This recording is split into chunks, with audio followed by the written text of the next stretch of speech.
तो क्या वाकई में द ग्रेट खली किसी दूसरे की जमीन पर कब्जा करके बैठे हैं? या पत्रकार वार्ता में जो आरोप उन्होंने तहसीलदार पर लगाए हैं उसमें सच्चाई है? दरअसल द ग्रेट खली ने पत्रकार वार्ता की। डीसी सिरमौर से मिलने वो नाहन पहुंचे, कुछ और लोग भी उनके साथ थे। पत्रकार वार्ता को जब उन्होंने संबोधित किया तो वो शुरुआत में कहते हैं कि 2013 में हमने, मेरे पिताजी ने जमीन खरीदी थी और अब अचानक से तूफान सा आता है। तहसीलदार पुलिस वालों को वहां भेजता है, उसकी निशानदेही करते हैं, रजिस्ट्री करते हैं, डीलर के हाथों कहीं जमीन बेच देते हैं। 12 मिनट तक उनकी प्रेस वार्ता है और उसमें ज्यादातर वो ऋषभ शर्मा पर आरोप लगा रहे हैं। हमने ऋषभ शर्मा से अब से कुछ देर पहले फोन पर बात की, साधारण शब्दों में समझने की कोशिश की कि आखिर मामला क्या है। द ग्रेट खली तो इतना तक कह रहे हैं कि ऋषभ शर्मा जो तहसीलदार है वो पर्दे के पीछे से काम कर रहे हैं और गैर कानूनी तरीके से काम कर रहे हैं। 12 मिनट तक वो बोलते रहे। कई दफा बीच में ये समझ नहीं आ पा रहा था कि वो कहना क्या चाह रहे हैं। ऐसे में पत्रकार साथियों ने उनसे पूछा कि क्या आप ये कह रहे हैं कि आपकी जमीन पर अवैध कब्जा हुआ है? तो वो कहते हैं कि नहीं, कब्जा नहीं हुआ है, वो कोशिश कर रहे हैं। आगे भी बहुत कुछ कहते हैं, आपको हम वो भी सुनाएंगे। लेकिन तहसीलदार कह रहे हैं कि इन्हें हम पिछले 50 दिनों से कह रहे हैं कि डिमार्केशन करवाइए, हमसे नहीं तो किसी रिटायर्ड अधिकारी से करवाइए, लेकिन इनके दिमाग में बात नहीं बैठ पा रही है। इतना तक कह रहे हैं तहसीलदार कि मैं एफिडेविट पर लिख कर दे सकता हूं कि जिस जमीन की आप बात कर रहे हैं वहां आपकी जमीन है, लेकिन जिस जमीन की आप बात कर रहे हैं वो आपकी नहीं है, आप किसी दूसरे की जमीन पर बैठे हैं। क्या कहा ऋषभ शर्मा ने, जो तहसीलदार है, वो आप आगे सुनिए। हमने फोन पर उनसे बातचीत की और उन्होंने वैसे तो पत्रकार वार्ता में अपनी बात रख चुके थे, लेकिन हमारे मन में कुछ सवाल थे। तहसीलदार इतना तक कहते हैं कि 23 तारीख को हमारे पास सूचना मिलती है कि वहां कुछ लोग पहुंचे हैं द ग्रेट खली के साथ और हटे कट्टे कई लोग हैं और वहां पर वो बाउंड्रीज का काम कर रहे हैं, बाउंड्री का काम उन्होंने शुरू किया है। क्या कहा ऋषभ शर्मा ने वो आप आगे सुनिए, और द ग्रेट खली की जो प्रेस वार्ता है, उनके जो आरोप है, उनको भी आप सुनिए। तो ऋषभ शर्मा से ही हम सीधे बात करेंगे, वो थोड़ा समझाएं कि मामला आखिर क्या है। तहसीलदार साहब, स्वागत है आपका पहाड़ प्राइम पर। नमस्कार जनाब, नमस्कार। ऋषभ जी, सबसे पहले तो इस मामले पर हम ये चाहेंगे, वैसे आपने आरोपों के जवाब दे दिए हैं, लेकिन जी, फिर भी जी, मैं जी। चाहूंगा कि हमारे दर्शकों को थोड़ा सा आप संक्षेप में ये बताएं कि क्या ये मामला है पूरा। और आपने जैसा कहा कि वहां पर पंजाब के कुछ लोगों के साथ आकर फोर्सफुली बैठे हैं, थोड़ा सा समझाएं आप। सर देखिए, सबसे पहले तो इनको यही नहीं पता है कि ये केस जो है किस कोर्ट में चला है, ऋषभ शर्मा के कोर्ट में चला है या नायब तहसीलदार के कोर्ट में चला है। जी। तो इन्होंने जल्दबाजी में ये प्रेस कॉन्फ्रेंस कर दी, तो मैंने फाइल निकलवाई आज। तो ये नायब तहसीलदार पांवटा साहिब के कोर्ट में ये केस विचाराधीन था, अच्छा। जो कि मई 2025 में जो है डिसाइड हो गया था। मामला कहाँ का है? मामला ये सूरजपुर गांव का है। वहां द ग्रेट खली का घर है, जमीन लिए उन्होंने या फिर घर है हाँ वो? जी, इन्होंने ली है, बिल्कुल ली है। अच्छा। लेकिन उसमें मैं आपको बताना चाहूँगा कि ये 2 खाते नंबर है, खाता नंबर 6 और जी। खाता नंबर 8। ठीक है। अब आप जब आप इनकी रजिस्ट्री चेक करेंगे, मैंने इनको उस दिन रजिस्ट्री, ये लगभग 3 घंटे मेरे पास बैठे, ठीक है। 20-25 लोग इनके साथ और आए थे हाँ। और कुछ लोग बाहर खड़े थे। हम्म। 3 घंटे इनको पूरा रेवेन्यू ये रिकॉर्ड कब की दिखाने के बात आप बाद, बता रहे हैं? लगभग 40 से 50 दिन पहले अच्छा, की। ठीक है।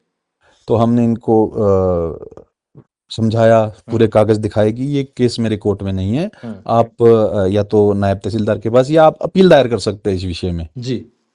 मतलब इसका सॉल्यूशन तो यही है कि आप हायर कोर्ट में अपील दायर करिए। तो हाँ। वो एक पार्टीशन का केस है, बिमला देवी बनाम हेमलता, अच्छा।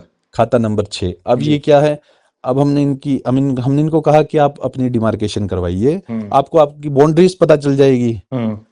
अगर छोटा मोटा डिस्प्यूट हो बाउंड्रीज का, तो हाँ। वो कैसे पता चलेगा? हाँ। डिमार्केशन से। हाँ। अभी डिमार्केशन नहीं करा था, मैंने इनको कहा आप कोई रिटायर्ड लोकल कमिश्नर अपॉइंट करवा लीजिए, हाँ। या कोई सीनियर अधिकारी, हमसे भी आप सेटिस्फाई नहीं है कि हमसे नहीं करवानी है, हाँ। तो कोई आप हायर अथॉरिटी से संपर्क करके आप अपनी लोकल कोर्ट से लोकल कमिश्नर अपॉइंट करवा लीजिए। हम्म। वो भी इन्होंने नहीं किया। अब आज 50 दिन हो गए हैं। हम्म। अब इनका कहना ये है कि ये जबरन कब्जा कर रहे हैं। अब कब्जा कौन कर रहा है? 23 तारीख को मेरे को इंफॉर्मेशन मिली कि ये इतने लोग वहां पर आए हैं और अच्छा। जबरदस्ती बाउंड्री वॉल कर रहे हैं। हाँ। लेकिन क्योंकि ये पुलिस का मामला है, लॉ एंड ऑर्डर का, तो हम इसमें क्या, तो इसलिए मैंने कोई उसमें 23 तारीख को कोई इसमें, क्योंकि छुट्टी का दिन था तो हमारी भी छुट्टी थी। लेकिन अब इन्होंने इस जो अवैध कब्जे वाला जो इन्होंने बताया है, तो आप क्लियर कट मैंने इनको कहा है कि मैं तो एफिडेविट में आपको लिख कर दे सकता हूँ कि आप गलत जगह पर बैठे हो, आपकी जमीन उसके साथ लगती है, लेकिन वो जो है जो वहां पर एक खाला बहता है उसके साथ वहां पर है, जी। आप किसी और की जमीन पे बैठे हैं, आप डिमार्केशन भी इसकी करवा लीजिए, आप अपने लोकल कमिश्नर से हाँ। अपॉइंट करवाइए अगर आपको हमारे से सेटिस्फेक्शन हाँ, नहीं है। तो तो तहसीलदार ये साहब, सब ये जो आपने एक तस्वीर भी दिखाई प्रेस वार्ता में, ये कब की है? क्या उसी समय की? और क्या हथियार लेकर सर हम ये ये माने कि 23 नवंबर की है, हाँ, संडे की, हाँ, क्योंकि वर्किंग डे में तो नहीं आए। जी, अब संडे को आए, संडे को वहां बैठे, ये इन्होंने जो है बाउंड्री, आप स्पॉट पे भी देख सकते हैं कि इन्होंने बाउंड्री के वॉल का वहां पर कार्य चलाया हुआ है। जी। तो तो ये तहसीलदार मैटर साहब है इसके बेसिकली, ये बाद किसी और इस की जमीन पर बैठे हैं और जी, क्लेम करते हैं कि हमारी जमीन है। ओ, अब ये चीज तो डिमार्केशन से क्लियर होगी। हम इनको कह रहे हैं कि हाँ, आप वीडियो लाइव वीडियो या हाँ। आप इसकी पूरी वीडियो तो रिकॉर्डिंग प्रोसीडिंग्स डिमार्टेशन के के लिए लिए ये हामी नहीं भर रहे हैं? सर अब आप बताओ ना, 50 दिन का टाइम हो गया। हाँ, वैसे तो मई 2025 में ये केस डिसाइड हो चुका है, मई से लेके अब दिसंबर आ गया है। हाँ, अब इतने दिनों में ये डिमार्केशन नहीं करवा रहे। मैंने इनको कहा कि आप किसी लोकल कमिश्नर को अपॉइंट करवा लो, आप हाँ। उनसे डिमार्केशन ले लो, आपने हमारे से नहीं लेनी है। तो तहसीलदार साहब, आपसे खली की बातचीत हुई कोई फोन पर, या मुलाकात उसके बाद हो पाई कहीं?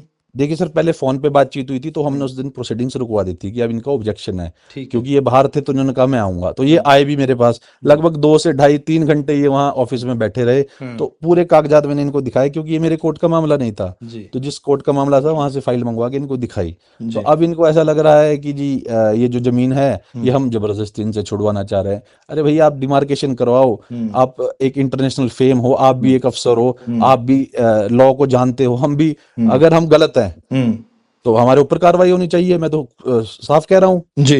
हम ऋषभ शर्मा जी आपकी बात समझ गए। खैर, अंतिम सवाल है, डीसी साहब के, डीसी मैडम के पास आज वो पहुंचे थे, इस बारे में कोई बातचीत हुई डीसी जी से, डीसी साहिबा से आपकी?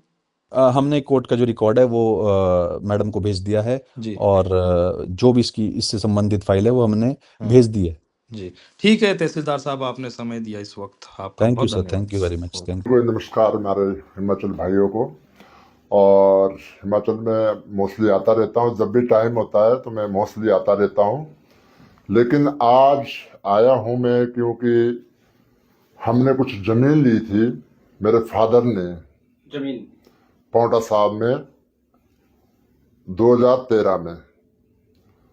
तो उसका क्या है कि जैसे बोलते ना, एकदम ऊपर से तूफान आ गया कि एकदम जो तहसीलदार ने पुलिस को भेज के और फटाफट रजिस्ट्री करा के निशानदेही करा के बोल रहा है कि भाई ये तो हमारा है। मतलब एक दूसरे पार्टी को बेच दिया डीलर के साथ, और खुद मतलब एक पीछे में रहता, पिक्चर पे नहीं आता। और मेरे को नाम लेना का भी कोई ये झिझक नहीं है। उसका नाम है ऋषभ ठाकुर, जो तहसीलदार पांवटा है। और लीगली मतलब ना अनलीगल कर रहा है, और बहुत गलत तरीके से करता है।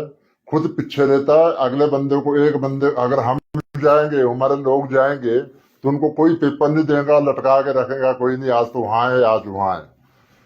उनको पेपर फटाफट देते कि भाई तुम फटाफट ये इंतकाल कराओ, इसकी रजिस्ट्री कराओ, और इस पे आप जाओ वहां पर पुलिस को लेके, बंदे को लेके, और वहां पर कब्जा करो, वहां पर आप उसके अंदर एंट्रो। और हमारे को जैसे बोले ना, एकदम तूफान आ गया बिना मतलब का, जिसकी मतलब हमने कोई भी आज तक मतलब किसी ने ये नहीं बोला कि भाई ये हमारा है कि हमारा है। जिससे हमने लिया है उसने लिया 2005 में रजिस्ट्री करी है, ऑलमोस्ट 25 साल ही हो गए उसको। जिसने पहले रजिस्ट्री करी उसको 25 साल हो गए ऑलमोस्ट। और उससे जो हमने ली है हमारे को होगी 13 साल है ऑलमोस्ट। सो बड़ा दुख होता है कि भी यार हमारे हिमाचल बड़ा शरीक से देखा जाता है कि बड़े एक मतलब गरदार, छुपे हुए, पीठ के पीछे मतलब बार करने वाले, ऐसे बोलते हैं कि हम तो ये आपके साथ है, हम तो आपके भाई है, हम तो ये है, लेकिन पीछे से बार करते हैं कुछ लोग। सो मेरे को इसलिए बोलना पड़ रहा है, मैं ऐसी चीजें अवॉइड करता हूँ। कभी मैं मतलब एक कंट्रोवर्सी में नहीं फंसता मैं, पर लेकिन जब कोई जबरदस्ती घर पे घुसना चाहता है तो मजबूरी होती है, और मैं मतलब पूरा स्टैंड लूंगा इसके लिए। और डीसी साहब को मैंने यही रिक्वेस्ट करी, और डीसी साहब बहुत अच्छी मतलब एक मैम उमर सिरमौर डीसी की बड़ी अच्छी सुलझी हुई एक डीसी है, और उनने पूरा एक आश्वासन दिया है कि भी हम इस पे पूरी कार्रवाई करेंगे, और कोई भी किसी के घर पे नहीं घुस सकता, कोई भी किसी की लैंड पे नहीं घुस सकता। खली भाई, तो आपकी जमीन पे क्या कब्जा हुआ है? नहीं, कब्जा नहीं हुआ, कब्जा हम करने देंगे? कब्जा से कैसे कब्जा करने देंगे? पर वो ट्राई करते बंदे को लेके और प्रशासन को लेके डराते हैं। मतलब वहां पर कुछ जो जिनसे हमने भी लिए उनको भी डराते हैं, जो 50 साल से बैठे हुए उनको भी डराते हैं कि भाई हम तहसीलदार, हम कानगो, हम पटवारी, और ये पुलिस वाले तुम्हारी जगह यहाँ है ही नहीं, तुम जाओ बाहर। इसमें आज कुछ स्थानीय लेडीज भी आपके साथ आई थी? बिल्कुल पता है, ये लोग सब लोग सताए हुए हैं। मेरे को कोई यहाँ पर शौक नहीं है, मतलब मैं अपने सारे काम छोड़ के यहाँ पर आना पड़ रहा है, क्योंकि वो धीरे धीरे मतलब अपने सबूत तो इकट्ठे कर रहे हैं, है ना। रजिस्ट्री कर ली, इंतकाल कर लिया, और पूरा मतलब एक प्रोसीजर पे लगे हुए, मतलब एक तहसीलदार को मिलके, और मेरे को तो मजबूरी आना पड़ा मतलब। तो ही मैंने क्या बोलते डीसी मैम को बताया कि भाई आप प्लीज इसको मतलब रुकवाइए और उनको समझाइए कि भाई आप तो प्रशासन से क्या आश्वासन मिला? आप मतलब मैंने ये मैडम को ये बताया, मैम को, डीसी मैम को, कि भाई आप इसको रुकाइए। अगर जो हमारे जो राइट को चौकीदार है, जो प्रोटेक्ट करते हैं, अगर वही लोग भ्रष्ट लोग हो जाएंगे, वही लोग चोरों के साथ रल जाएंगे, डीलरों के साथ रल जाएंगे, तो कौन मतलब प्रोटेक्ट करेगा? उसको बिल्कुल फेयर करना चाहिए, प्रॉपरली नोटिस डालने चाहिए, और किसकी कहाँ है, जो कोर्ट का एक डिसीजन करे उसको मानना चाहिए। वो क्या है कि मतलब किसी चीज को नहीं मानता, मतलब भाई आपने मतलब आपको परमात्मा ने इतनी अच्छी पोस्ट पे बैठाया है, सरकार ने इतनी अच्छी पोस्ट पे बैठाया है, आप जो ऐसी हरकतें कर रहे, बहुत ही शर्मनाक, बहुत ही मतलब घटिया ये हरकत है मतलब। तो मैं उसको भी बताऊंगा कि भी ऐसा काम नहीं करना चाहिए भाई। क्यों? कि भी पैसे की जरूरत होती है, लेकिन किसी को गरीब को सता के नहीं मतलब करने चाहिए। आप मतलब इतनी तनख्वाह लेते हैं, लेकिन मतलब उसके बाद आप डीलरों के साथ मिलके इसकी डिटेल निकाली जाए, मैं सरकार को बोलूंगा इसकी डिटेल निकाली जाए, भाई डीलरों के साथ क्या तेरा रिलेशन है, कब कब तू फोन करता है, कितने फोन जाते हैं तेरे डीलरों को, कितनी तू रजिस्ट्री करता है, तू कितने पैसे लेते हैं, इसकी जांच होनी चाहिए इसकी। मतलब जो हमारे तहसीलदार है ना ऋषभ ठाकुर, उसकी जांच होनी चाहिए, मतलब ऋषभ शर्मा, उसकी जांच होनी चाहिए। क्यों? कि सरकार जो हमारी जो हिमाचल की सरकार है, सुखू सरकार है जो कांग्रेस की, बहुत ही अच्छी एक ईमानदार मुख्यमंत्री है, बहुत ही मतलब एक लायक मतलब एक हुनार मुख्यमंत्री है। पर लेकिन मतलब ये काम तो जिनकी ड्यूटी लगी है ना उनको संभालना चाहिए। तो डीसी मैम ने बिल्कुल एक आश्वासन दिया है कि भी हम हाँ इसकी पूरी कार्रवाई करेंगे। मेरे को पूरा विश्वास है मैम पे, डीसी मैम पे, कि पूरी मतलब हमारे को इंसाफ मिलेगा। और आप मतलब मेरे साथ कुछ लेडीज आई थी, मैं उनका नाम नहीं जानता, जो हमारे इर्द गिर्द है, जो उनको किसी को बोलता तेरा है ही नहीं, किसी को बोलता तू तो खट पे जाओ, हमारे को बोलता तुम तो खट पे जाओ। अरे कमाल है, अगर तति में काटे है तो गलत काटे है भैया। अच्छे का अच्छा मिलना चाहिए, बराबर वो हिस्सादार होते हैं ना। मतलब ये तो सभी लोग अंडरस्टूड करते हैं कि अगर जमीन कोई अच्छी है कोई बुरी है तो बराबर हिस्से होने चाहिए।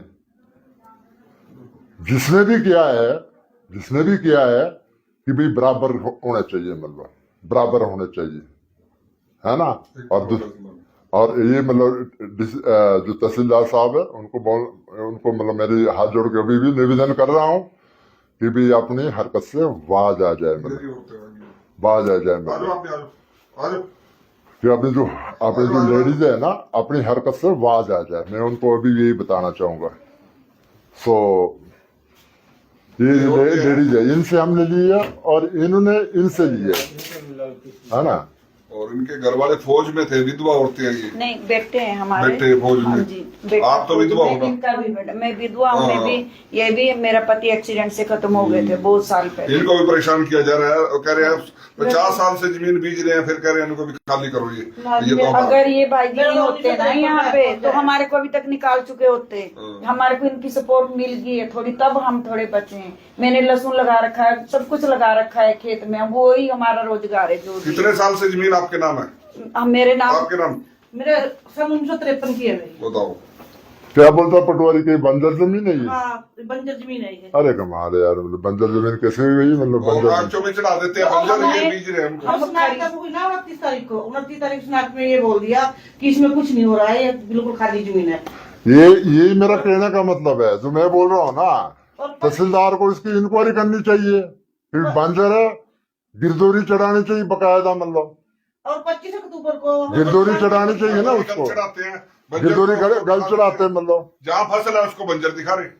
और 25 अक्टूबर को वहाँ निशानदेही करने आए, तो वहाँ 4 पुलिस वाले भी थे और 20-22 बंदे अपने लेके आया। तो उस दिन वहाँ बंजर नहीं थी, वहाँ पे गन्ना था, गेहूं के लिए जमीन बनाई हुई थी और हमारे लहसुन वगैरह सब चीज सब्जी लगा रखी थी वहाँ पे। तो उसको वहाँ ने उस दिन नहीं दिखाया। मैं तो अकेली औरत होने के कारण ना थोड़ा वहाँ पे मतलब नहीं जा सकती, रह नहीं सकती वहाँ पे, इसलिए अब अपना घर बनाएंगे, रहेंगे। अब बच्चे बड़े हो गए। इनका मकान तो 50 साल से ऊपर का है। आपका मकान कितने साल पुराना? आपका मेरा मकान ये 40 साल का हो गया है। मेरा मंदिर है वहाँ पे, गुग्गामाड़ी है मेरी।